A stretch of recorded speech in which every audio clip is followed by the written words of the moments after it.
ஓம் ஸ்ரீ வராகி தாயே போற்றி போற்றி. என் அன்பு பிள்ளையே, நாளை உனக்கு வரவிருக்கின்ற ஒரு மிகப்பெரிய ஆபத்தில் இருந்து உன்னை காப்பாற்றுவதற்காக இன்று இந்த வராகி உனக்கான எச்சரிக்கை வாக்கினை கொண்டு ஓடோடி வந்திருக்கின்றேன். நமக்கு அப்படி யாரால் ஆபத்து ஏற்பட்டு விட போகிறது என்று நீ நினைக்கின்றாயா? இல்லை, நிச்சயமாக அம்மா சொல்வது உண்மைதான், நமக்கு ஆபத்து நெருங்கி கொண்டிருப்பது உண்மைதான் என்று நினைக்கின்றாயா? எதற்காக நான் இப்படி கேட்கின்றேன் தெரியுமா? இந்த வராகி உன்னிடத்தில் ஒரு கேள்வி கேட்கின்றேன் என்றால் அதில் 1000 காரணங்கள் இருக்கும் என்பதனை நீ புரிந்து கொள்ள வேண்டும்.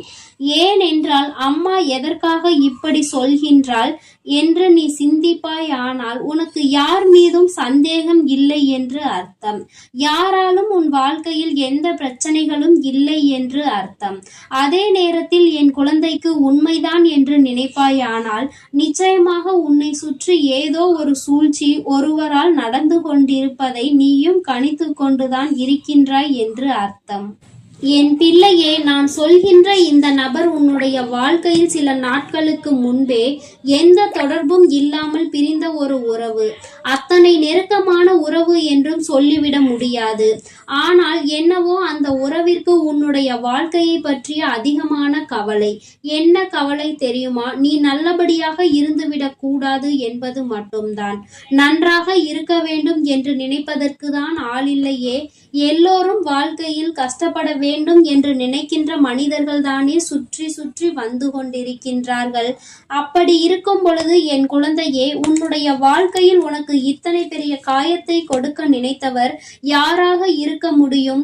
எத்தனை பேரை பற்றி இப்பொழுது யோசித்து இருப்பாய் என்று ஒருவர் நம்மிடம் தவறாக பேசினாரே, அவராக இருக்குமோ என்று ஒருவர் நம்மை சற்று முறைத்து பார்த்தார்களே, அவர்களாக இருக்குமோ என்று என் பிள்ளை நீண்ட நாட்களுக்கு முன்பு நம் உறவை துண்டித்து சென்றார்களே, அவர்களாக இருக்குமோ என்று நான் உனக்கு இப்பொழுது தெளிவாக சொல்லிவிடுகின்றேன்.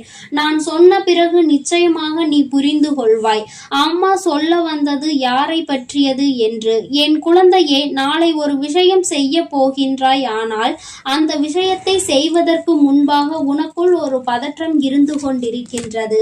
அது என்ன பதற்றம் என்றால், நம்மால் இந்த விஷயத்தை செய்ய முடியுமா முடியாதா என்று. என் தங்கமே, நாளை மிகவும் கவனமாக நீ பேசிவிட வேண்டும். பேசுகின்ற வார்த்தைகள் எந்த அளவிற்கு கவனம் இருக்க வேண்டும் தெரியுமா? யாரும் உன்னுடைய வார்த்தைகளில் எந்த ஒரு குற்றத்தையும் கண்டுபிடித்து விடக் கூடாது. ஏனென்றால் தினமும் உன்னோடு பயணித்துக் கொண்டிருக்கின்ற ஒருவர் நாளைய நாளுக்காக எதிர்நோக்கி காத்து கொண்டிருக்கின்றார்கள். நீ எந்த தவறையாவது செய்வாயா? எந்த தவறு உன்னுடைய கவன சிதறலால் நடக்கும், உடனே உன்னை மற்றவர்கள் முன்னிலையில் அவமானப்படுத்திவிட வேண்டும் என்று துடித்துக் கொண்டிருக்கின்றார். அவர் எதற்காக இப்படி துடிக்கின்றார் தெரியுமா? ஒரு நாள் ஒரு இக்கட்டான சூழ்நிலையில் என் குழந்தையே, அவர்களுக்கு உன்னால் உதவ முடியாமல் போய்விட்டது.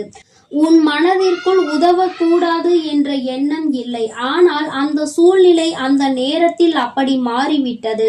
அதனால் என்னுடைய பிள்ளை, நீ அதை செய்யாமல் விட்டுவிட்டதனால் என்னவோ, அவர்களுக்கு எந்த சூழ்நிலையில் எப்படி ஒரு காரணம் நமக்கு கிடைக்கும், அந்த நேரத்தில் உன்னை அவமானப்படுத்திவிடலாம் என்று துடித்து கொண்டிருக்கின்றார்கள். அவர்கள் உன்னை அவமானப்படுத்த துடிப்பது சாதாரணமாக அல்ல.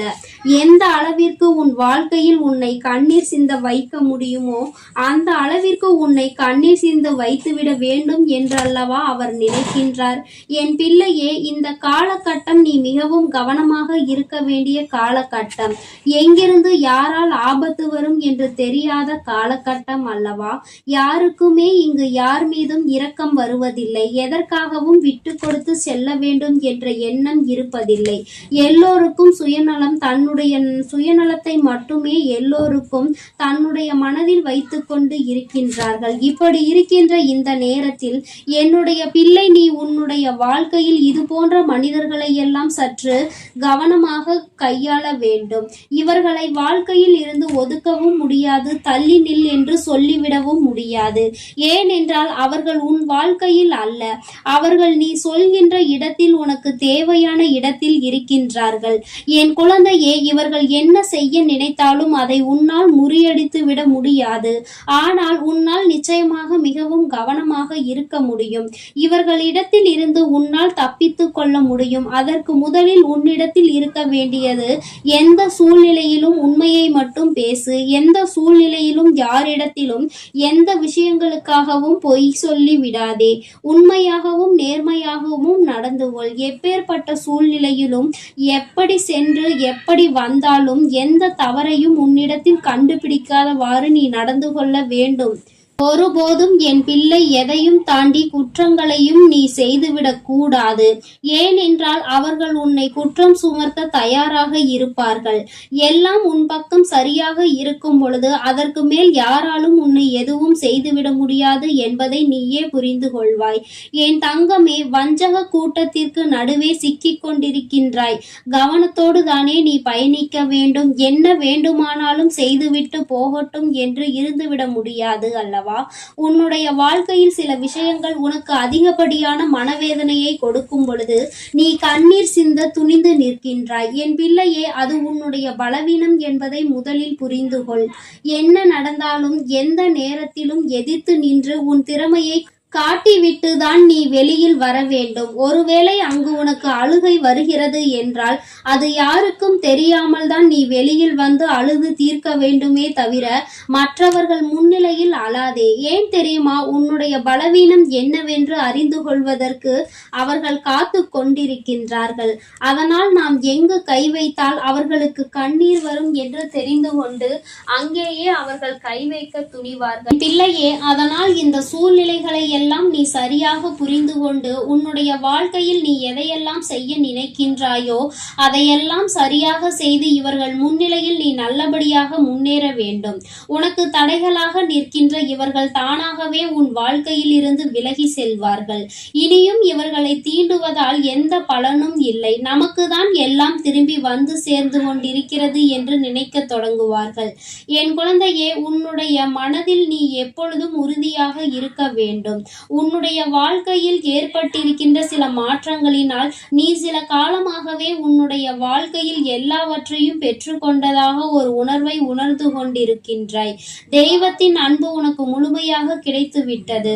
உன்னால் உணர முடிகின்றது. அப்படி இருக்கும் பொழுது எப்பேற்பட்ட கஷ்டத்திலும் என் குழந்தை, உன்னுடைய பலவீனத்தை மற்றவர்களிடத்தில் வெளிப்படுத்தி விடாதே என்றுதான் உன் அம்மா மீண்டும் மீண்டும் உன்னிடத்தில் சொல்லிக் கொண்டே இருக்கின்றேன். என் தங்கமே, உன்னுடைய அழுகையானது நிச்சயமாக அடுத்தவர்களுக்கு சந்தோஷத்தை கொடுத்துவிடக் கூடாது. நீ மற்றவர்கள் முன்னிலையில் எப்பொழுதும் உன்னுடைய அழுகையை வெளிக்காட்டி கொள்ளாமல் தனியாக இருக்கும் பொழுது அதை பற்றி சிந்தித்து பார். எந்த சூழ்நிலையிலும் நீ கம்பீரமாக நிற்கும் பொழுது உன்னை பார்த்து அவர்கள் பயப்படத்தான் செய்வார்கள். உனக்கு ஒரு விஷயத்தை செய்ய வேண்டும் என்றால் அவர்கள் நிச்சயமாக மனதிற்குள் பதற்றத்தை எடுத்துக் கொள்வார்கள். என் தங்கமே, நாளை உன்னை நோக்கி வருகின்ற இந்த ஆபத்தில் இருந்து உன்னை நீ காத்து கொள்ள வேண்டும் என்றால் நீ சுறுசுறுப்பாக இருக்க வேண்டும். எந்த கட்டத்திலும் உன்னுடைய மனதில் இருந்து தேவையில்லாத சிந்தனைகளை வெளியில் வந்துவிடக் கூடாது. உன்னை பற்றி தவறாக புரிந்து கொண்டதற்காக அவர்கள்தான் வருத்தப்பட்டு நிற்க வேண்டுமே தவிர ஒரு நாளும் என் பிள்ளை நீ வருத்தப்பட வேண்டிய சூழ்நிலை வந்து விடாது. நீ ஏதோ ஒரு காரணத்தினால் உதவி செய்யாமல் போயிருக்கலாமே தவிர மற்றபடி உதவிகளை யாருக்கும் வழங்கக்கூடாது என்று நீ நினைக்கின்ற குழந்தை அல்ல. உன்னுடைய நல்ல மனது புரிய வரும் பொழுது நிச்சயமாக அவர்கள் தானாகவே உன்னிடத்தில் வந்து மன்னிப்பையும் கேட்டு செல்வார்கள் என்பதில் எந்த ஒரு மாற்று கருத்துமே கிடையாது. இதை உணர்ந்து கொண்டால் நீ நிச்சயமாக யாரை பற்றியும் தவறாக நினைத்து விடவும் மாட்டாய். என் அன்பு குழந்தையே, அதனால் நீ எதற்காகவும் கலங்காதே. இந்த வராகி அம்மாவினுடைய ஆசீர்வாதங்கள் உனக்கு எப்பொழுதும் முழுமையாக இருக்கும். என் தங்கமே, நீ எதற்காகவும் கலங்காதே. எதை நினைத்தும் வருந்தாதே. நீ நல்லதையே நினைத்தால் உன் வாழ்வில் எல்லாம் உனக்கு எப்பொழுதும் நல்லதாக மட்டுமே நடக்கும். ஓம் ஸ்ரீ வராகி தாயே போற்றி போற்றி. ஓம் ஸ்ரீ வராகி தாயே போற்றி போற்றி. பஞ்சமியின் நாயகியே போற்றி போற்றி. சிம்ம வாகினியே போற்றி போற்றி.